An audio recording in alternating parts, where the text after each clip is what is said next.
몇 년 전 나는 서울 외곽의 작은 마을에 위치한 고택에서 하룻밤을 보내게 되었다. 그 집은 조선 시대 말기에 지어진 건물로 이제는 문화재로 등록되어 있었다. 우리 가족은 오래전부터 이런 고택에서 가족 모임을 가지는 전통이 있었고 이번에도 예외는 아니었다. 마을에 도착했을 때는 해가 막 저물고 있었고 붉은 노을이 고택의 처마에 부딪혀 어둡고 신비로운 그림자를 드리우고 있었다. 그 집은 대문을 들어서면 안뜰을 이루고 있었고 안쪽에는 다양한 방들이 있었다. 특히 안채에는 할머니의 오래된 방이 있던 곳으로 가족들 사이에서는 종종 이상한 일이 일어난다는 소문이 돌고 있었다. 방문 첫날 밤 나는 피곤한 몸을 이끌고 할머니 방 옆의 작은 방에 짐을 풀었다. 방 안에는 지난 세월의 흔적들이 곳곳에 남아있었고 낡은 장롱과 문갑 그리고 오래된 벽지가 그 시대의 흔적을 고스란히 전하고 있었다. 밤이 깊어지자 가족들은 하나 둘 잠이 들었고 나 역시 피곤한 몸을 뉘었다. 그러나 쉽게 잠들지 못했다. 얼마 지나지 않아 겨우 꿈속에 빠져들기 시작했을 무렵이었다.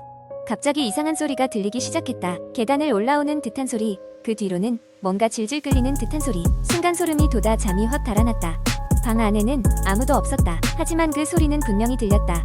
나는 기척을 죽인 채로 이불을 더욱 깊게 뒤집었었다. 소리는 점점 더 가까워졌고 곧 내 방문 앞에서 멈추는 듯했다. 조심스레 문 쪽을 쳐다보았을 때 문틈으로 어렴풋이 보이는 그림자. 그 순간 심장이 멎는 줄 알았다. 그림자는 분명 어떤 여인의 모습이었다. 긴 머리가 바닥까지 내려져 있었고 창백한 손이 문 쪽으로 향했다.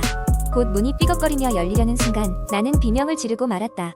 비명 소리에 문 앞의 그림자는 참을 수 없다는 듯 연기처럼 사라졌고 곧 가족들이 놀라서 방으로 뛰어들어왔다. 나는 방금 본 일을 가족들에게 설명했지만 아무도 믿으려 하지 않았다. 그저 악몽일 뿐이라는 말만 돌아왔다. 하지만 다음날 아침 집주인이 고개를 떨구며 조용히 말했다. 그 방에서는 가끔 오래전에 이 집에서 살던 여인의 영혼이 보인다는 이야기를 저도 들었어요. 처음엔 믿지 않았지만 이제 와선 모르겠네요. 그 후로도 나는 그 방에서 무언가를 보았던 경험이 계속해서 머릿속을 떠나지 않았다. 비록 가족들은 그 일을 대수롭지 않게 여기지만 나만큼은 그날의 경험이 단순한 꿈이 아님을 확신하게 되었다. 시간이 흐른 지금도 고택의 그 방은 나에게 영원한 미스터리로 남아있다. 두 번째 이야기, 어느 날 저녁 나는 한국의 한 작은 마을에 위치한 할머니 댁을 방문하게 되었다. 할머니 댁은 오래된 한옥으로 주변에는 논과 밭이 가득한 전형적인 시골 마을이었다. 그날 밤 할머니는 아침 일찍 장을 보러 나가셔야 한다며 일찍 잠자리에 드셨다. 나는 오랜만에 찾은 시골의 고요한 밤을 만끽하며 마당에 앉아 하늘에 별들을 보고 있었다. 그때였다. 갑자기 등 뒤에서 서늘한 바람과 함께 낮고 기괴한 소리가 들려왔다. 처음에는 바람 소리인 줄 알았으나 소리는 계속해서 반복되었다. 도와줘, 도와줘 라고 누군가 중얼거리는 듯하였다. 깜짝 놀라 뒤돌아보았지만 아무것도 보이지 않았다. 나는 기분이 이상해져 급히 방으로 들어가 문을 잠갔다. 방은 어둡고 조용했지만 창문 너머로 작은 빛이 들어와 있었다. 나는 잠시 뒤척이다 겨우 잠에 들었다. 그러나 깊은 밤중 다시 그 소리가 들려왔다. 도와줘, 여기 있어 라는 소리는 더욱 명확해졌고 나는 이불을 머리끝까지 끌어올렸다. 심장이 쿵쾅거렸지만 어찌할 바를 몰랐다. 다음날 아침 나는 할머니에게 어젯밤 있었던 일을 이야기했다.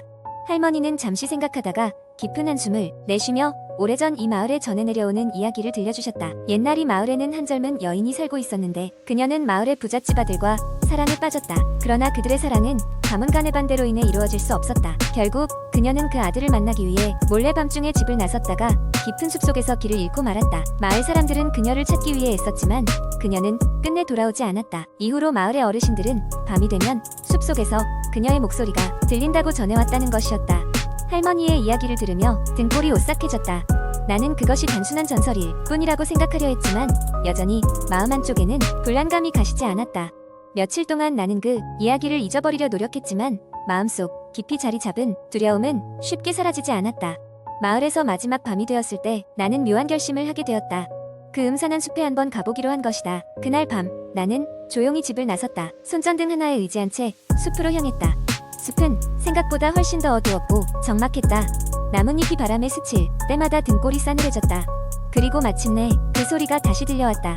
도와줘. 나는 두려움을 삼키고 소리가 나는 방향으로 걸음을 옮겼다. 그러자 작은 빈터에 도착하게 되었고 그곳에는 오래된 묘 하나가 자리 잡고 있었다.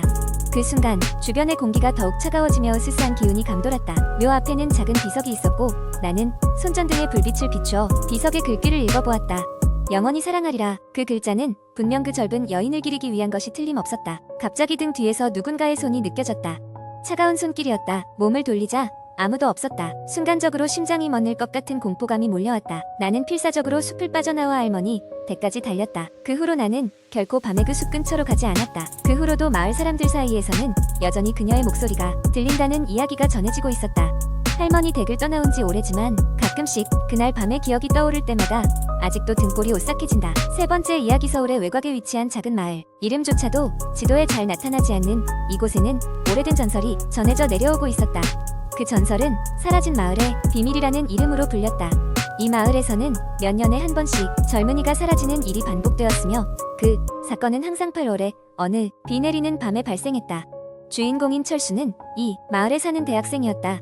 그는 서울에 소재한 대학에 다니고 있었지만 방학을 맞아 고향에 내려와 있었다. 철수는 항상 들어오던 이야기라 별다른 신경을 쓰지 않았지만 올해는 그의 절친한 친구인 영수가 실종된 사건이 일어나면서 전혀 다른 시각으로 사건에 접근하게 되었다. 영수는 평소 호기심이 많고 모험을 좋아하는 친구였다. 그는 실종되기 전 마을 언덕 위에 있는 폐가를 조사한다고 친구들에게 이야기했었다. 그곳은 마을 사람들이 다가가지 않는 곳으로 그 이유는 수십 년 전 한 가족이 몰살당했다는 끔찍한 사건이 있었기 때문이었다. 마을 주민들은 그 집을 피했고 시간이 흐르며 폐허가 되어갔다. 영수가 실종된 후 철수는 영수가 왜 그곳에 갔는지 알아보기로 결심했다. 그는 먼저 영수의 가족을 찾아가 영수가 남긴 노트를 살폈다. 노트에는 그녀가 숫집한 여러 이야기와 함께 자신이 어떤 중요한 비밀을 발견했다고 믿는다며 꼭 폐가를 조사하겠다는 내용이 적혀 있었다. 철수는 마을에서 가장 나이 많은 할머니를 찾아갔다. 그녀는 마을에서 유일하게 살아남은 당시 사건의 증인이었다. 할머니는 철수에게 조용히 경고했다. 그곳은 절대 가서는 안 되는 곳이다. 오래전 그 집에 살던 사람들이 저주를 받았다고 그들의 혼이 그곳에 갇혔단다. 하지만 철수는 두려움을 무릅쓰고 폐가로 향했다. 호기심과 친구를 찾겠다는 사명감이 그의 발걸음을 이끌었다. 폐가에 도착하자 문은 녹슬어 끼기 어렵게 닫혀 있었지만 철수는 힘을 다해 그 문을 열었다. 안으로 들어가자 먼지와 곰팡이 냄새가 코를 찔렀다. 찢어진 벽지, 부서진 가구들 사이로 영수의 흔적을 찾았다. 갑자기 철수는 다락방에서 뭔가 움직이는 소리를 들었다. 망설임 끝에 계단을 올라가자 그는 낡은 옷가지 사이에 엎드린 영수의 노트를 발견했다. 노트에는 영수가 발견한 저주의 진실에 대해 적혀 있었다. 옛날 그 집에서 일어난 비극은 가족 간에 알 수 없는 갈등과 한밤중의 끔찍한 싸움에서 비롯된 것이었다. 하지만 그 싸움은 단순한 가족 싸움이 아니라 집안에 무언가 다른 존재가 있었다는 것이었다. 그때였다. 다락의 창문이 갑자기 열리고 철수는 날카로운 차가운 바람을 느꼈다. 그의 등 뒤에서 누군가가 바라보는 듯한 싸늘한 느낌이 들었다. 설마 하는 생각에 뒤돌아보자 아무것도 없었다. 그저 낡은 잡동사니들이 그의 시야에 잡힐 뿐이었다. 그러나 철수는 발걸음을 돌려 집 밖으로 나오려 할 때 갑자기 창문이 스스로 닫히고 문이 쾅 닫혀버려 갇히고 말았다. 순간 어둠 속에서 희미한 움직임이 보이기 시작했다. 바로 그때였다. 어떤 망령 같은 존재가 그의 앞에 나타났다.